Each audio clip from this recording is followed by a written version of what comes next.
of affirmative action initiatives? What about the future of voting rights? What about the future of pay equity and employment opportunities? What about the imprisonment of African Americans and the astonishing rate of incarceration in this country? You know, that's a curious thing. As many folks that are being killed in the streets by guns. Exactly. Everybody's afraid to say anything about trying to the gun culture and how it is contributing to a culture of violence in our country, and particularly in the black community. We haven't heard much about that not at all. And of course, what we're doing is getting ready for the second commercial break, and we'll be back with our audience following this very, very short commercial break.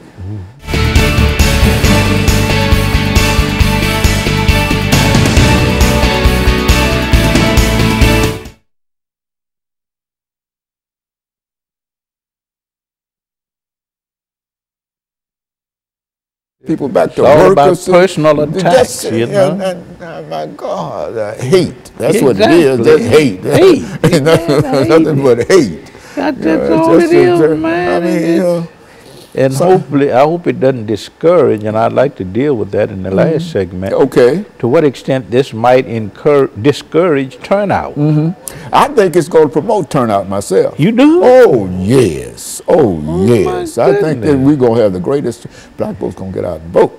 I think, and I think all of the people who have felt disenfranchised going to get out and vote. Lord, and that benefits the Democratic Party. Yeah, that will benefit the Democratic Party. I just don't see any place where folks are going to stay at home. I mean, this thing has gotten too hot. Oh, yeah, for folks. So you got to say something one way or the other. You know, that's what I told my son. I said, and my grandson, I said, now, y'all, you tell your folks y'all got to get out and vote. I don't care who you vote for. But one other thing we need to deal with, I think, is to the extent to which the third party, the Libertarian Party, with Johnson, the extent to which he's ciphering off some black votes. That's right. That's right. Yeah. But I think Miss Clinton's going to win this thing. I'm sure. That's what all of the folks that I hear on television, MSNBC, CNN, Wall Street Journal, Huffington Post, they all show a victory. And I'm just praying that.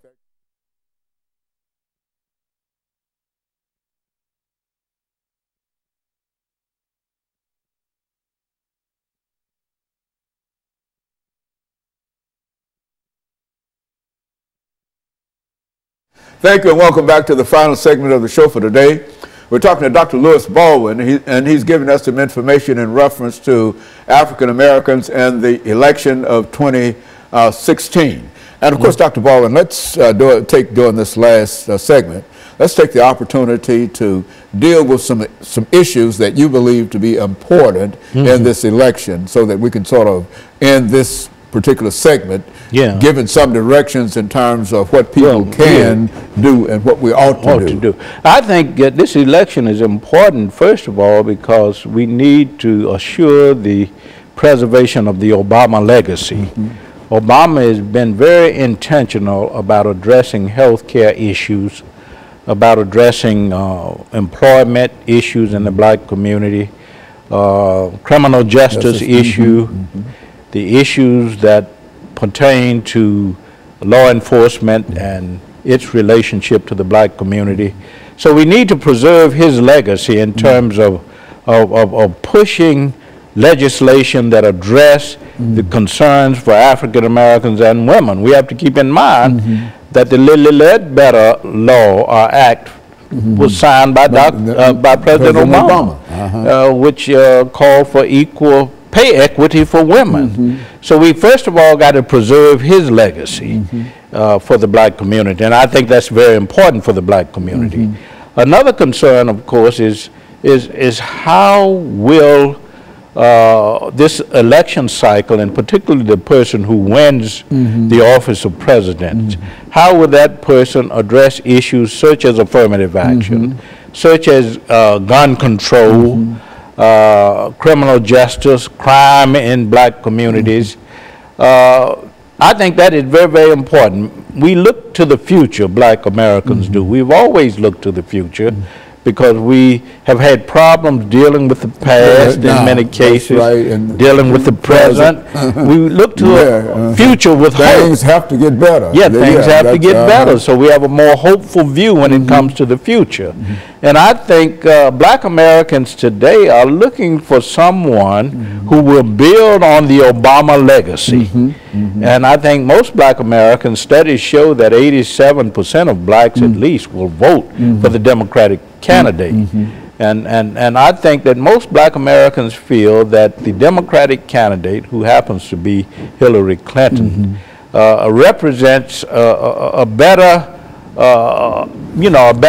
prospects, a better choice for the future in terms of how our own platform in the black community will be advanced. Not only in terms of the preservation of the Obama legacy, but building on that legacy in terms of what? Creating more jobs. There's unemployment in certain black communities at 58%.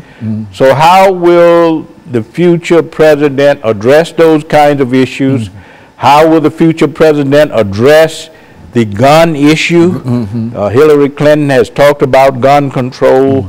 Donald Trump has talked about the Second Amendment rights and how